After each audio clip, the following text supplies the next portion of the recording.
बिस्मिल्लाहिर्रहमानिर्रहीम। अस्सलाम वालेकुम नाज़रीन, प्रोग्राम खबर की खबर के साथ मैं हूं आपका मेज़बान डॉक्टर बुलंद इकबाल। नाज़रीन, प्रोग्राम में सबसे पहले हम बात करना चाहेंगे चेयरमैन पाकिस्तान तहरीक इंसाफ इमरान खान की कल के बयान के हवाले से जो वीडियो बयान जारी किया गया। उसमें ये कहा गया, एक दफ़ा फिर उन्होंने साबिक chief of army staff general Qamar Javed Bajwa को तनकीद का निशाना बनाया और उनका ये कहना था कि उनकी वजह से करप्ट टोला जो है उसको NRO दिया गया और आज सारे करप्ट जो हैं वो धुलकर पाक हो रहे हैं। इसके अलावा उन्होंने ये जो खिताब किया मुल्क भर के तलबा से वीडियो लिंक के ज़रिए, इसमें इमरान खान का कहना था कि मुल्क पर जो असल जुल्म है वो उसी शख्सियत ने किया है जिस पर वो बार बार तनकीद करते चले आ रहे हैं। नाज़रीन, आपको बताते चलें कि इस हवाले से इमरान खान ने जो है वो 17 दिसंबर को असम्बलियाँ तहलील करने की तारीख का भी ऐलान करना है। यानी अब उन्होंने कहा कि असम्बली की तहलील की तारीख का ऐलान कर दिया जाएगा। मशावरत का सिलसिला जो है वो अब ख़त्म हो चुका। यानी जो बात कही जा रही थी कि शायद मशावरत के बाद इमरान खान को ये मशवरा दिया गया था कि असम्बलियों की तहलील जो है वो एक अक्लमंदाना फ़ैसला नहीं होगा, जिसके बाद वज़ीर आला पंजाब चौधरी परवेज़ इलाही का एक बयान भी आया था जिसमें उनका कहना ये था कि पाकिस्तान तहरीक इंसाफ से इल्हाक की राह दिखाने वाले साबिक chief of army staff general Qamar Javed Bajwa थे। लेकिन नाज़रीन, इस हवाले से बड़ी बातें की गई इसलिए कि मुतज़ाद बयानात जो हैं वो सामने आते रहे, लेकिन फिर भी चौधरी परवेज़ इलाही अपने बयान पर कायम हैं और साथ साथ वो ये भी कहते हैं कि जी पंजाब असम्बली जो है वो इमरान खान की अमानत है, जिस वक्त कहेंगे तोड़ दी जाएगी। लेकिन नाक़िदीन ये कहते हैं कि मुश्किल है पंजाब असम्बली तोड़ी जा सके। यानी पंजाब असम्बली की तहलील बहुत मुश्किल काम है, इसलिए कि चौधरी बरादरान जो हैं वो सीजन्ड पॉलिटिशियंस हैं, वो जानते हैं कि कभी भी इदारों के ख़िलाफ़ नहीं जाना है। दूसरे ये कि असम्बलियाँ तोड़ने से मुल्क में एक सियासी बहरान भी पैदा होगा। मुल्क जो कि इस वक्त पहले से ही सियासी अदम इस्तेहकाम का शिकार है, जिसकी वजह से मुल्क के ज़र मुबादला के ज़खायर जो हैं वो ख़तरनाक हद तक कम हो चुके हैं। नाज़रीन, मुख्तलिफ सोशल मीडिया पे इंटरनेट पे हमें मुख्तलिफ आर्टिकल्स भी मिल रहे हैं जिसमें लिखा जा रहा है कि पाकिस्तान के ज़र मुबादला के ज़खायर जो हैं वो मुसलसल नीचे जा रहे हैं। लेकिन फिर भी हमें पेट्रोल पंप्स पे कतारें नज़र आती हैं, शॉपिंग मॉल्स हमें पूरी तरह भरे हुए नज़र आते हैं। शादी हॉल्स की जो शादियों की तारीखें हैं वो आगे 3 महीने 4 महीने तक के लिए बुकिंग कर दी गई है। शायद लोगों को इस बात का एहसास नहीं है कि इस वक्त हमें अपने तर्ज ज़िंदगी को भी बदलने की ज़रूरत है। अगर पाकिस्तान में ज़र मुबादला के ज़खायर कम होते जा रहे हैं तो कुछ ही दिनों में शायद हमारी इम्पोर्ट्स जो हैं वो रुक जाएं, इसलिए कि उससे पहले लेटर ऑफ क्रेडिट्स जिस तरह पहले LC खोल दी जाती थी उस तरह अब ये सिलसिला रुका हुआ है। LCयाँ खुल ज़रूर नहीं हैं, लेकिन उसका पूरा जवाब पेश करना पड़ता है और सिर्फ ऐसी अशिया ज़रूरिया जिनसे कि जिसमें जान बचाने वाली अद्वियात हैं या खाने पीने का ऐसा सामान है जो कि बहुत ज़रूरी होता है, सिर्फ उनकी ही इजाज़त दी जाती है। बाकी LCs या ऐसे बहुत से कंटेनर्स हैं जिसमें मुख्तलिफ सामान जो है वो मौजूद है और वो कंटेनर्स में पोर्ट के ऊपर बंदरगाह पे मौजूद तो ज़रूर है, लेकिन चूँकि LCs क्लियर नहीं हो रही, LCs नहीं खुल रही, इसलिए ये सामान क्लियर नहीं हो पा रहा है। और आने वाले दिनों में ये भी कहा जा रहा है कि शायद कुछ ऐसी ग़ज़ाई अशिया जो कि बाहर से इम्पोर्ट की जाती हैं उनका भी बहरान पैदा हो। अगर हम इसी तरह बेदरीक तरीके से चीज़ों को खर्च करते रहे, हमने अपने जो तर्ज ज़िंदगी है उसको तब्दील नहीं किया, तो फिर ये जो मुश्किलात हैं ये शायद पहले आ जाएं। तो इस बात का ख्याल हम सबको करना चाहिए बहैसियत कौम, और अपनी जो एक लग्जूरियस लाइफ है या पुरतायुश तर्ज ज़िंदगी है उसको बदलने की भी ज़रूरत है। नाज़रीन, आपको ये भी बताते चलें कि यानी जो फुटबॉल यानी खेल के हवाले से अगर बात करें तो कल बड़ा ज़बरदस्त मार्का देखने में आया मोरक्को और फ्रांस का। फ्रांस जिसने कि बड़ा ज़बरदस्त खेल पेश किया, लेकिन मोरक्को भी इस खेल में किसी से कम नहीं रहा। बल्कि ये कहा जा रहा है कि फीफा वर्ल्ड कप कतर का जो है ये दरअसल मराकश के नाम रहेगा, इसलिए कि जिस तरीके से मराकश की टीम खेली है, गो के 2-0 से उन्हें शिकस्त का सामना करना पड़ा और फाइनल में रसाई फ्रांस को हासिल हुई। और दूसरी जानिब से अर्जेंटीना जो है वो इस फाइनल में मौजूद है जो कि इतवार के दिन खेला जाएगा। लेकिन ये जो शिकस्त है ये अपनी जगह, लेकिन परफॉर्मेंस बड़ी ज़बरदस्त रही है मोरक्को की, और पहली दफ़ा कोई अफ्रीकी या मुस्लिम मुल्क जो है वो सेमीफाइनल तक रसाई कर चुका है। और ये भी समझा जा रहा था कि शायद मोरक्को जो है वो फाइनल में भी आ जाए, बल्कि शायकीन यहाँ तक लिख रहे थे कि इस दफ़ा का जो वर्ल्ड कप है वो मोरक्को के नाम होना चाहिए। इसके अलावा नाज़रीन हम थोड़ी सी खेलों पे मज़ीद भी बात करेंगे। PSL की जो ड्राफ्टिंग है उसका आगाज़ हो चुका है और इस ड्राफ्टिंग की तकरीर से खिताब करते हुए रमीज़ राजा का ये कहना था कि इस दफ़ा PSL इतना बड़ा होने जा रहा है या ये इतना मेगा इवेंट होने जा रहा है कि शायद इस बात का कोई अंदाज़ा नहीं कर सकता। बहरहाल नाज़रीन, प्रोग्राम में हमारे साथ मेहमान मौजूद हैं, ऑनलाइन मौजूद हैं हमारे साथ आसिफ बाजवा साहब। उनको हम खुशामदीद कहना चाहेंगे, रहनुमा हैं पाकिस्तान मुस्लिम लीग नून के। अस्सलाम वालेकुम आसिफ बाजवा साहब। वालेकुम सर, खुशामदीद कहते हैं आपको। खैरियत से हैं आप? बहुत शुक्रिया sir, thank you very much for calling sir. Welcome welcome. Sir आपने एक तरफ तो इमरान खान का बयान जो कि मैंने अपने इंट्रो में इब्तिदाई में जिसे बताया कि जी उन्होंने जो अब 17 तारीख का ऐलान कर देना है कि किस डेट को पंजाब असम्बली तहलील की जाएगी। दूसरी जानिब ये भी कहा जा रहा है कि जहाँ मुख्तलिफ ऐसे रहनुमा जो कि मुल्क से बाहर थे उनकी वापसी का सिलसिला जारी है। नवाज शरीफ के बारे में अभी तक कोई कंफर्म यानी तस्दीक के साथ नहीं कहा जा सकता कि आया वो वापस यानी लंदन में रहेंगे या फिर किसी और मुल्क में पनाह लेंगे या पाकिस्तान का रुख करेंगे। कहा ज़रूर जा रहा है कि पाकिस्तान वापस आएंगे, लेकिन अगर वो पाकिस्तान आते हैं तो क्या कोई गारंटर मौजूद है जिसकी गारंटी पे वो पाकिस्तान आ रहे हैं? क्या कहेंगे सर आप? बिस्मिल्लाहिर्रहमानिर्रहीम, आपका बहुत शुक्रिया, आपने मुझे इनवाइट किया और वक्त दिया। सर गुजारिश ये है कि पहले मैं आपके सवाल के दूसरी तरफ आता हूँ, जो दूसरा हिस्सा है कि मियाँ साहब की वापसी के मुतल्लिक। सर बात यह है कि मियाँ मोहम्मद नवाज शरीफ साहब को किसी बात की गारंटी की जरूरत नहीं है। जो लोग कहते थे कि ये नहीं आएंगे, अब जब उनको ये पता चला है, अब जब उनके ये इल्म में बात आई है कि मियाँ साहब वापस आ रहे हैं, तो उनके जो है ना उनकी अकल के परखचे उड़ गए हैं। ये बात के किस बात पे वो नहीं आएंगे और किस बात पे वो आएंगे, जबकि उनकी को एक्यूज जो थी, उनकी जो शरीक मुलजम थी, आई मीन टू से मरियम नवाज साहबा, उनको उसी मुकदमे में बरी कर दिया गया है। नंबर 1। नंबर 2, इसके मुतल्लिक अब मैं ये समझता हूं कि it is very weak type of evidence against मियां मोहम्मद नवाज शरीफ साहब। और जो अमेंडमेंट्स आई हैं उनके मुतल्लिक भी, और जिस तरीके से उनके हमराई मुल्जम को बरी किया गया है, और जिस तरीके से जो जज साहब अरशद साहब वफात पा चुके हैं, जी। उनको नौकरी से डिसमिस किया गया, जी। उनको नौकरी से निकाल दिया गया। आसिफ बाजवा साहब आप हमारे साथ मौजूद रहेंगे सर, आपसे हम कंटिन्यू करेंगे, लेकिन आज एक वक्फा लेते हैं। वक्फे के बाद दोबारा भी खिदमत में हाजिर होंगे। देखते रहिए प्रोग्राम खबर की खबर। जी नाज़रीन, वेलकम बैक। एक दफ़ा फिर आपको खुशामदीद कहते हैं प्रोग्राम में खबर की खबर। मैं हूं आपका मेज़बान डॉक्टर बुलंद इकबाल। नाज़रीन, हम बात कर रहे हैं चेयरमैन पाकिस्तान तहरीक इंसाफ इमरान खान के कल के वीडियो लिंक पर खिताब के हवाले से, जिसमें न सिर्फ उन्होंने साबिक़ आर्मी चीफ को तनकीद का निशाना बनाया, बल्कि उसके साथ साथ उन्होंने पाकिस्तान मुस्लिम लीग नवाज़ के सरबराह नवाज़ शरीफ को भी तनकीद का निशाना बनाया और उनका ये कहना था कि अब नवाज़ शरीफ भी पाकिस्तान आने के लिए पर तोल रहे हैं। साथ साथ सुलेमान शहबाज के हवाले से भी उन्होंने बात की और उनका ये कहना था कि जिस केस पे वो मफरूर थे शायद उस केस से भी उनको बरी कर दिया जाए। साथ साथ उन्होंने chairman Pakistan Peoples Party Asif Ali Zardari और उनके हमशीरा फरियाल तालपुर को भी शदीद तनकीद का निशाना बनाया। नाज़रीन, अब जबकि इमरान खान की जानिब से असम्बलियाँ तोड़ने की तारीख़ के ऐलान की भी एक तारीख़ दे दी गई है, तो अब ये देखना होगा कि आया अब वाकई कोई जल्दी की तारीख़ दी जाती है, यानी मुस्तक़बिल करीब की तारीख़ दी जाती है, या दोबारा से कोई मुस्तक़बिल बईद की या नए साल पे ये बात जाएगी कि किस वक्त असम्बलियाँ तोड़ी जाएंगी। इस वक्त हमें ऑनलाइन ज्वाइन किया है रहनुमा है पाकिस्तान तहरीक इंसाफ के आरिफ अब्बासी साहब। हमको खुशामदीद कहना चाहेंगे। अस्सलाम वालेकुम आरिफ अब्बासी साहब। डॉक्टर साहब क्या हाल है सर? खैरियत से आप? अल्लाह का शुक्र डॉक्टर साहब, आप ठीक हो? आप ठीक हैं? जी अल्लाह का करम। आरिफ अब्बासी साहब क्या कहते हैं सर, अब क्या वाकई कप्तान जो है वो तारीख का ऐलान कर देंगे, असम्बलियाँ कब तहलील की जाएंगी? कह तो रहे हैं, लेकिन ये ऐलानात तो हम कई दफ़ा सुन चुके हैं सर।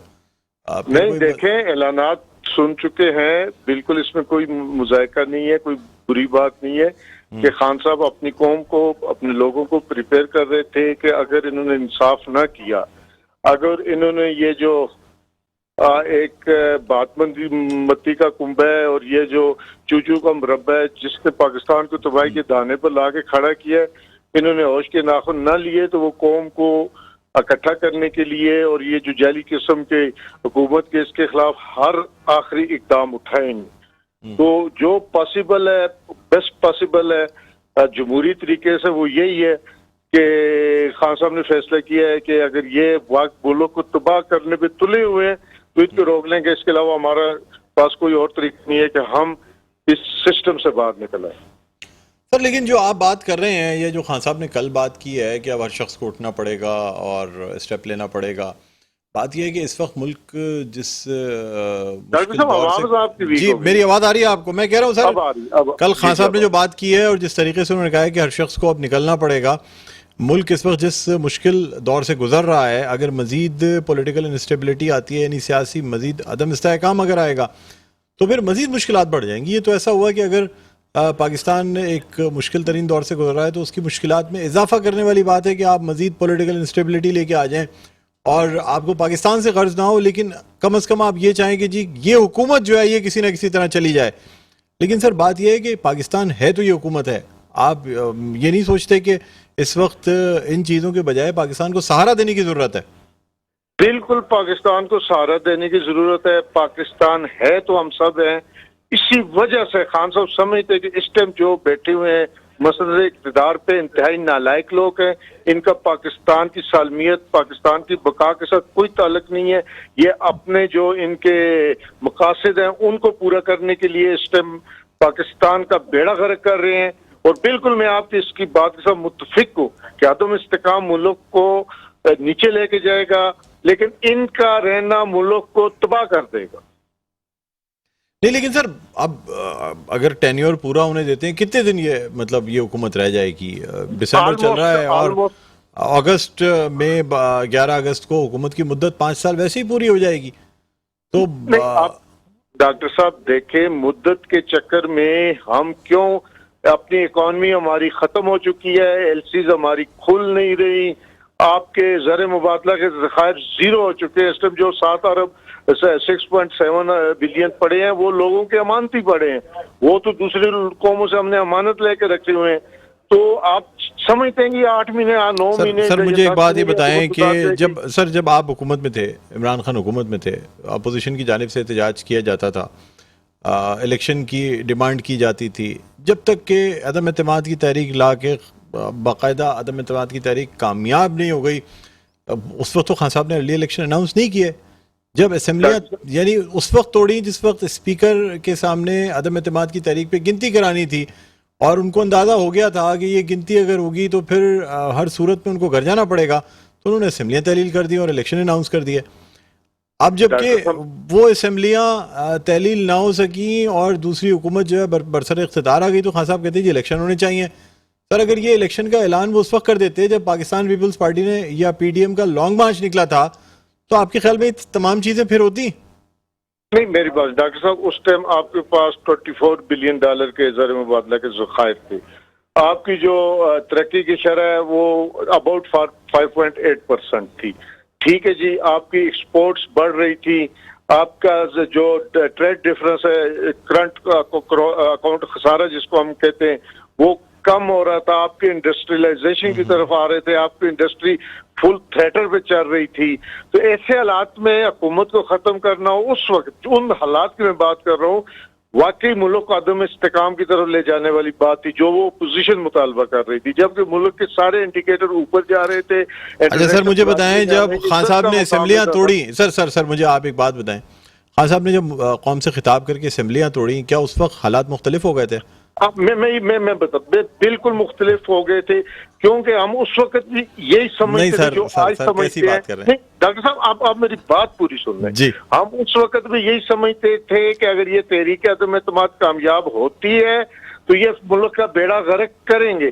इसीलिए खान साहब ने कहा कि चलो ये अगर इस तरफ आ ही गए हैं इंटरनेशनल कुव्वतों के साथ मिलके, तो हम फ्रेश मैंडेट की तरफ चले जाते हैं। वो फैसला भी खान साहब के असम्बलियां तोड़ने वाला इस सेंस में ठीक था कि वो पाकिस्तान दुश्मन कुव्वतें, चाहे अंदरूनी थी चाहे बैरूनी थी, वो सारी इकट्ठी हो गई थी। उनको बर्दाश्त नहीं हो रहा था पाकिस्तान का ऊपर जाना, तो उस वक्त के हिसाब से जब अपोजिशन ने अदम एतमाद की तहरीक पेश की, जब खान को समझ आ गई ये दुश्मन सारे इकट्ठे हो, लेकिन देर हो गई ना खान साहब की समझ आते आते, उस वक्त तक देर हो चुकी थी, तहरीक अदम एतमाद पेश की जा चुकी थी। बिल्कुल बर वक्त। बल्कि सर बात तो यह है कि खान साहब से तो यही वादा था कि तहरीक अदम एतमाद पेश नहीं की जाएगी। खान साहब तो खुद बाज़ दफा इशारा दे चुके हैं कि अगर मुझे पता होता कि तहरीक अदम एतमाद पेश कर दी जाएगी तो शायद मैं पहले ही असेंबली तोड़ देता। नहीं, खान साहब ये समझ रहे थे कि कोई पाकिस्तानी इस हद तक मुल्क दुश्मनी में नहीं जा सकता कि वो बैनुल अक़वामी कुव्वतों का आलाकार बन जाए, जबकि हर शख्स ये समझ रहा था कि इस वक्त पाकिस्तान मुश्किलात से निकल के और तरक्की की तरफ जा रहा है। वो फैसले असेंबली तोड़ने का सिर्फ इस वजह से किया था कि खान साहब उस टाइम भी समझते थे ये टोला बरसर इक़्तिदार आया तो मुल्क का ये हाल होगा जो हो चुका है। तो मैं समझता हूँ खान साहब की बिल्कुल ठीक सोच। सर मुल्क ठीक है, आप कहते हैं कि 24 अरब डॉलर के जो है ना वो ज़र मुबादला के ज़खायर थे, लेकिन बात यह है कि खान साहब के पास सादा अक्सरियत नहीं थी। खान साहब को इस बात का भी तो इदराक रखना चाहिए था ना कि सब कुछ कर रहे हैं, सारे स्टेप्स ले रहे हैं, सादा अक्सरियत नहीं है। कोई भी एक पार्टी जो इस हुकूमत से यानी उस हुकूमत से निकलती, आपकी हुकूमत से, तो आपकी हुकूमत कायम नहीं रहनी थी।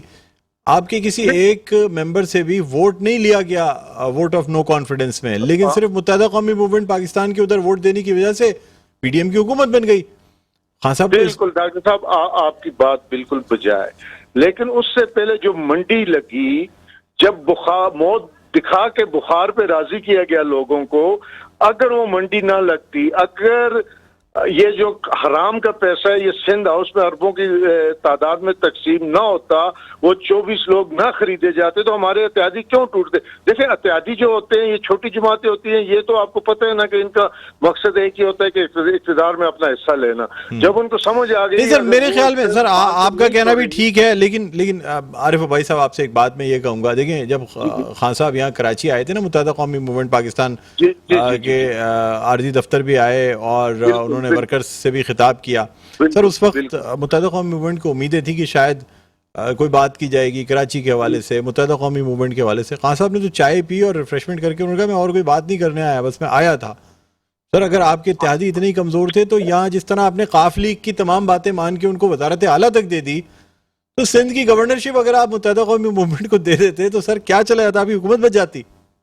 नहीं देखें, उसमें मुत्तहिदा के मामलात हैं। मैं खुद कराची में पैदा हूँ, मेरा बचपन तालीम सारी कराची की है। मैंने इसको 85 में 82, 83, 84, 85 बनते देखा है।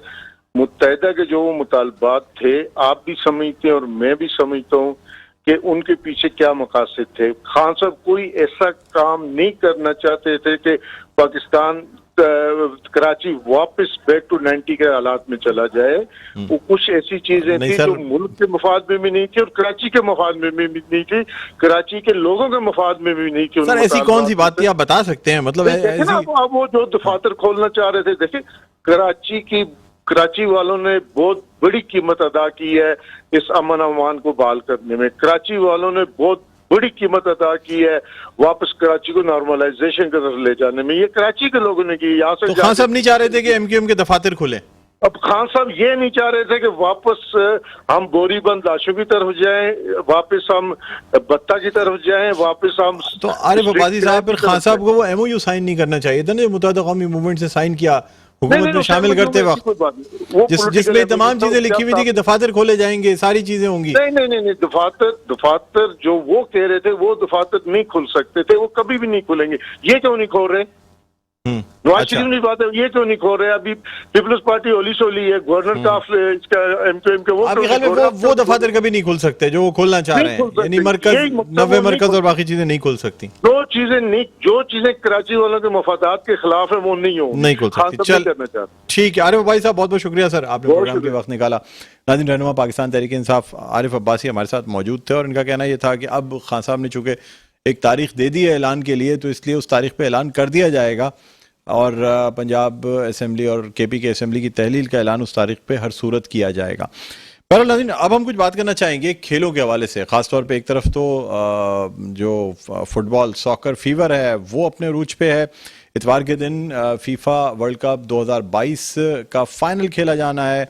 कतर में ये जो वर्ल्ड कप का यानी फुटबॉल का वर्ल्ड कप होस्ट किया गया, ये बहुत से एतबार से अपनी नौइयत का वाहिद वर्ल्ड कप था। इसमें मुख्तलिफ यानी ख़ास तौर पे एक जो स्टेडियम बनाया गया वो ऐसा स्टेडियम था जो कि टेम्प्रेरी स्टेडियम है, और उसके कंटेनर्स, उसकी तमाम चीज़ें, उसकी कुर्सियाँ तक जो है वो ऐसे ममालिक को अतिया कर दी जाएंगी जहाँ पर फुटबॉल के स्टेडियम्स की ज़रूरत है। दूसरी जानिब जो पाबंदियाँ लगाई गई, जिन इस्लामी इक़्तिदार का मुज़ाहरा किया गया, माजी में हमें किसी इस्लामी मुल्क में किसी भी इंटरनेशनल इवेंट के हवाले से इस किस्म की इस्लामी इक़्तिदार का मुज़ाहरा नहीं मिलता। बहरहाल अब ये फ़ाइनल जो है नाज़रीन, ये फ़्रांस और अर्जेंटीना के दरमियान होना है, और फ़्रांस जो कि एक तरफ बड़ी हॉट फेवरेट है, जिसे पहले से ही कहा जा रहा था कि शायद फ्रांस जो है वो इस दफ़ा फीफा वर्ल्ड कप की फेवरेट टीम होगी। फिलहाल इसी हवाले से हम बात करना चाहेंगे, इस हवाले से भी और पीएसएल की ड्राफ्टिंग के हवाले से भी। हमारे साथ मौजूद है हमारे सीनियर स्पोर्ट्स एंकर और एनालिस्ट नसीम राजपूत साहब। अस्सलाम वालेकुम नसीम भाई, खुश आमदीद कहते हैं सर प्रोग्राम खबर की खबर में। Welcome welcome. नसीम भाई क्या कहते हैं sir, football FIFA world cup 2022 अपने उरूज पे है और कल इसका फाइनल खेला जाएगा, आप क्या समझते हैं, फेवरेट किसको देख रहे हैं? डॉक्टर साहब बिल्कुल, ये फाइनल जो संडे को खेला जाएगा, जबरदस्त किस्म का मुकाबला है, और अर्जेंटाइन और उनके साथ जो मुकाबला करने के लिए डिफेंडिंग चैंपियन फ्रांस की टीम आ गई है। लियोनेल मेसी आज तक वर्ल्ड कप नहीं जीते, और जिस तरीके का वो टूर्नामेंट खेल रहे हैं, बहुत सारी जिस तरह का उनका वर्ल्ड वाइड एक फेम है, सारी दुनिया जिस तरह उन्हें चाहती है, तो सब एक्सपेक्ट यही कर रहे हैं कि लियोनेल मेसी की टीम जो है वो इस बार चैंपियन बने। लेकिन एट द सेम टाइम जिस अंदाज से मराकश की टीम ये पूरा टूर्नामेंट के लिए पहली टीम बनी कि जिसने अफ्रीकी टीम ने क्वालिफाई किया, किसी मुस्लिम टीम ने सेमीफाइनल के लिए क्वालिफाई किया, तो ये एक अच्छा साइन किया। कतर ने टूर्नामेंट कराया, जैसे अभी आप बात कर रहे थे, लाजवाब टूर्नामेंट कराया, और खासकर अपने एथिक्स और अपने कल्चर को जो है वो हर तरीके से जिंदा रखने की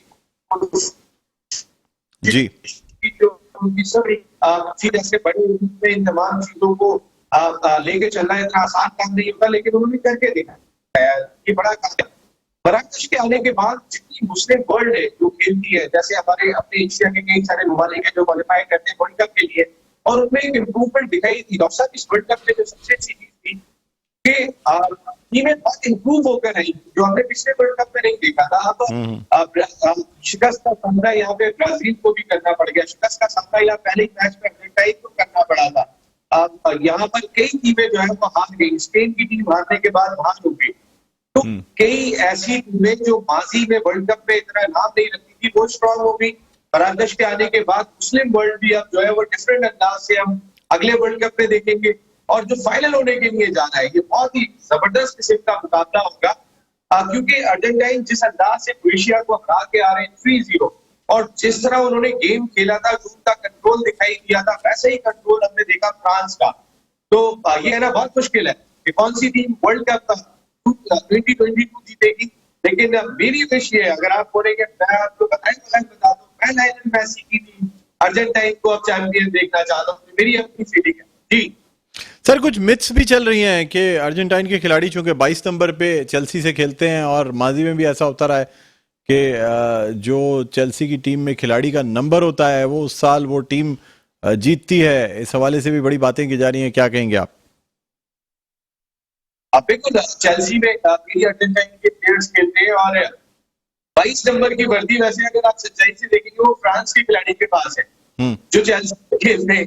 तो ये बड़ा मुश्किल हो सकता है। जो आपने बात की उनके नाम मेरे जरा थोड़ा सा जहन से निकल गया, वो 22 नंबर पे खेलते हैं जी। तो ऐसा नहीं करें डॉक्टर साहब, इस दफा ऐसा नहीं होगा। इस बार लियोनेल मेसी की टीम चैंपियन बनेगी। और अब तक अगर हम मेसी की बात कर लेते हैं तो कई क्लब से खेले, लेकिन अब तक चेल्सी से नहीं खेले। तो मैं तो मेसी का फैन, और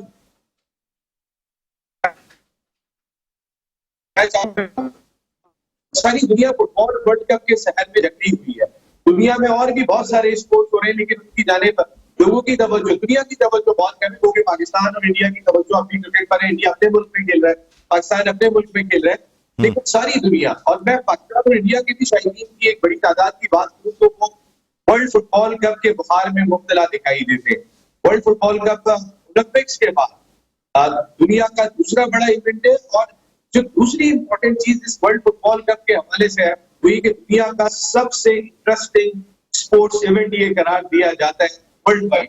तो फिर उसका फाइनल होने जा रहा है, हम सब उसके मुंतज़िर हैं। आपकी टीम कौन सी है डॉक्टर साहब? सर मैं तो सच्ची बात पूछूं तो मैं भी अर्जेंटाइन के साथ हूं। टीम बहुत अच्छी है, लेकिन फिर भी फ्रांस को चूंकि हॉट फेवरेट कहा जा रहा था। अगर हम वर्ल्ड रैंकिंग की भी बात करें तो अर्जेंटाइन इस वक्त फ्रांस से ऊपर है। क्या कहेंगे आप वर्ल्ड रैंकिंग के हवाले से? हालांकि ब्राजील टॉप टीम जो है वो आउट हुई इस टूर्नामेंट से। बिल्कुल, ये वैसे बराबर बराबर की ही टीम है। अर्जेंटाइन और एक या दो रैंकिंग का ही दोनों के दरमियान में फर्क है कि हमेशा से वो टीम है कि जो टॉप 10 ब्रैकेट के अंदर रहती है। और जैसे बेल्जियम की टीम वर्ल्ड नंबर 2 टीम है, वो तो सेकंड राउंड में भी नहीं आ सकती थी। रैंकिंग से ज्यादा जो मेन चीज है कि टीम का कॉम्बिनेशन कैसा डेवलप हो गया है। मैं फ्रांस टीम के कॉम्बिनेशन की बात बिल्कुल करूंगा कि वो खासा डेवलप हुआ है। इसकी वजह ये थी डॉक्टर साहब की उनके पास एम्बापे से लेकर कई टॉप क्लास स्ट्राइकर मौजूद है। जबकि मैसी की टीम के पास जो मिडिल में गेम है वो इतना अच्छा कंट्रोल करते हैं, उनका डिफेंस बहुत अच्छा है। तो ये अगर मुकाबला, और फिर जो लास्ट मैच वो एज ए टीम वर्क के साथ जीत कर आ रहे हैं, तो इट्स अ टीम गेम। दोनों टीमें डेवलप हुई है। मुझे ऐसा लगा जो मैंने दोनों सेमीफाइनल देखे, मुझे अर्जेंटाइन की टीम ज्यादा टीम लगी, जो एक टीम होना चाहिए। जैसे हम रोनाल्डो की टीम की बात कर लेते हैं पोर्टुगाल की, तो वो टीम नहीं बन सकी थी। रोनाल्डो को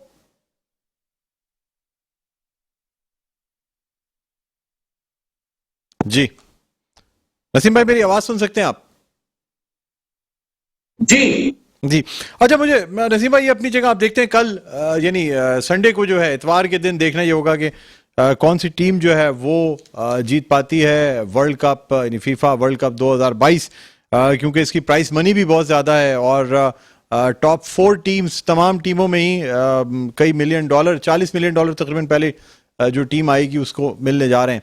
अब मैं आपसे ये जानना चाहूँगा कि ख़ास तौर पे जो ड्राफ्टिंग चल रही है पीएसएल की, इस हवाले से आप क्या कहेंगे? रमीज राजा का आज खिताब हुआ इस पीएसएल ड्राफ्टिंग की तकरीब में, और उन्होंने कहा है कि पीएसएल जिस कदर वसी इस दफा होगा, जितना बड़ा होने जा रहा है, शायद कोई भी इस बात का अंदाजा नहीं कर सकता। क्या ऐसी चीज है सर, क्या खास बात होगी पीएसएल के इस एडिशन में? देखिए, रविंद्र राजा साहब इस स्टेटमेंट्स तो बहुत सारे दे रहे हैं, इस वजह से भी दे रहे हैं कि मुख्तलिफ बातें उनके हवाले से गर्दिश करती रहती है।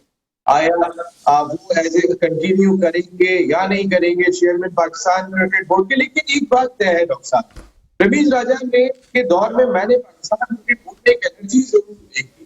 किस डायरेक्शन में काम हुआ, उसके क्या रिजल्ट आएंगे। देखिए, किसी भी काम के रिजल्ट इतनी जल्दी नहीं आते, लेकिन रमीज राजा साहब में एक चीज थी, एक एनर्जी थी। उन्होंने पाकिस्तान जूनियर लीग करके दिखा दी। कोई सोच नहीं सकता था। उसका मुख्तलिफ आ रहा है कि जूनियर लीग से हमें पता नहीं टेम्परामेंटल जो बैट्समैन होते हैं, टेम्परामेंट जिनका अच्छा, क्या वो हमें मिल पाएंगे या नहीं मिल पाएंगे। बहुत सारी बातें दिखाई दी। हमारी टेस्ट टीम जिस अंदाज से खेलती हुई दिखाई दे रही है अगेंस्ट इंग्लैंड, अगर हमारे अंडर 19 के बच्चों को हम पैसे देना शुरू कर देंगे बहुत ज्यादा, तो फिर वो क्यों आएगा टेस्ट क्रिकेट की जाने। तो आया एक तो हमारी टीम टेस्ट की कमजोर दिखाई दे रही है कि आगे और कमजोर हो जाएगी। लेकिन इसका दूसरा अच्छा बेहतर पहलू ये भी था कि हमारे माइंडसेट और इंग्लैंड के माइंडसेट में कितना बड़ा फर्क, जमीन आसमान का फर्क हम देख रहे हैं। जो जिस माइंडसेट से इंग्लैंड की टीम टेस्ट सीरीज खेल रही है, तो जब जूनियर सतह पे फॉरेन प्लेयर्स आके पाकिस्तान जूनियर लीग का हिस्सा बनेंगे, तो हमारे माइंडसेट को बदलने में कहीं ना कहीं कोई मदद जरूर मिलेगी। आपने जहां तक बात की, आज ड्राफ्ट हुआ, दूसरी जानिब 2 दिन के बाद कराची में टेस्ट मैच भी शुरू हो रहे हैं पाकिस्तान और इंग्लैंड के दरमियान। और पाकिस्तान के लिए एक बहुत बड़ा टास्क होगा कि वो अपने मुल्क में इंग्लैंड के खिलाफ व्हाइट वॉश से कैसे बचे। क्योंकि डॉक्टर साहब ने पिंडी के अंदर जो एक सरफेस बनाया था, टोटल बैटिंग ट्रैक, जहां पे रिजल्ट नहीं आए वहां पर भी हम हार गए। हमने स्पिनिंग ट्रैक बनाया है कि हमारे पास अब एक ऑप्शन मौजूद है, हम वहां पर भी उनके फास्ट बॉलर से आउट हो गए। तो हम तो हमारे लिए तो इस सीरीज में आगे हुआ और पीछे खाई दिखाई दे रही है कि हम करें तो करें क्या।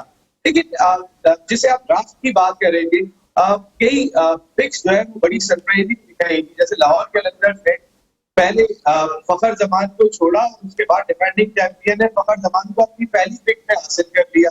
ऐसा उन्होंने लास्ट टाइम भी किया था। इसकी वजह ये कि 8 लड़के रिटेन कर सकते हैं, उन्हें पता चल गया था उनकी पहली पिक है, उन्होंने कहा पहली पिक बना लेंगे।